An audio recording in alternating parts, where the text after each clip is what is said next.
দর্শক বন্ধুরা, আপনারা দেখেন এখানে নাকি দুধ দিয়ে একটা লোক গোসল করতেছে। কি কারণে গোসল করতেছে আমরা আসছি, ওই লোকের এখন আমরা দেখাবো।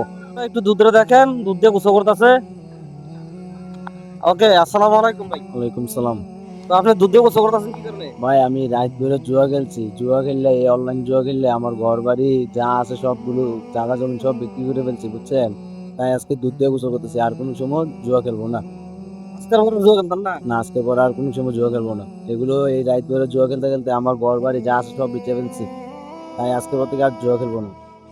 আচ্ছা, তাহলে আরো কিছু ভাইয়ারা আছে, তাদেরকে জিজ্ঞাসা করি যারা কি কারণে, উনি কি আসলে কি কথা সত্য না মিথ্যা বলতেছে। হ্যাঁ, কি আসলে জুয়াটা খেলতো? জি ভাই, হ্যাঁ, আপনার আমাদের এলাকারই ভাই। সে জুয়া খেলতে খেলতে একবারে নষ্ট হয়ে গেছে ভাই। তার জীবনে এরকম ছিল না ভাই। চেহারা দেখছেন কি হয়েছে? আচ্ছা ভাই, আপনি কিছু জানেন?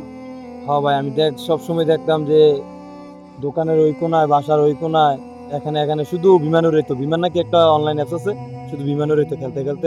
আজ বাড়ি বিটা আছে সব বিক্রি করে ফেলছে। তাহলে কি আর মোটামুটি ভালো আছে আপনার জানা মতো? না না না, এখন মানে কি এখন কিন্তু কম, কিন্তু আগে প্রচুর পরিমাণ ছিল। রোডে ঘাটে যেন দেখতাম এনে কিছু হয়ে খেলতো, মানে সারা দিন, দিন রাত 24 ঘন্টা। তো ঋণগ্রস্ত আছে কেমন উনি? প্রচুর প্রচুর পরিমাণ জায়গা সম্পদ যা সব কিছু শেষ। তো দর্শক বন্ধুরা, আপনারা দেখতেছেন যাতে দুধ দিয়ে পাক পবিত্র হয়ে যাচ্ছে।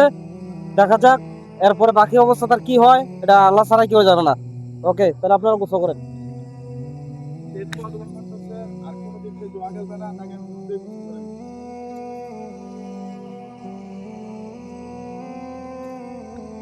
দেখতেছেন তাহলে দুধ দিয়ে গোসল করার জন্য প্রস্তুত ছিল সত্যি সত্যি, তাহলে দুধ দিয়ে গোসল করা হইলো। যাক, আল্লাহ যেন তার মনে আশা কবুল করে, আর যাতে জুয়ার মধ্যে না যায়। জুয়ায় যুব সমস্যা নষ্ট করে দিছে। জুয়া খেলতে খেলতে নষ্ট হয়ে গেছিল, আজকে থেকে জুয়া কাটছে, আর কোনোদিন জুয়া খেলবে না। ভাই কি করেন, আজকের পর থেকে আর খেলবেন? না না, আর খেলবো না জুয়া।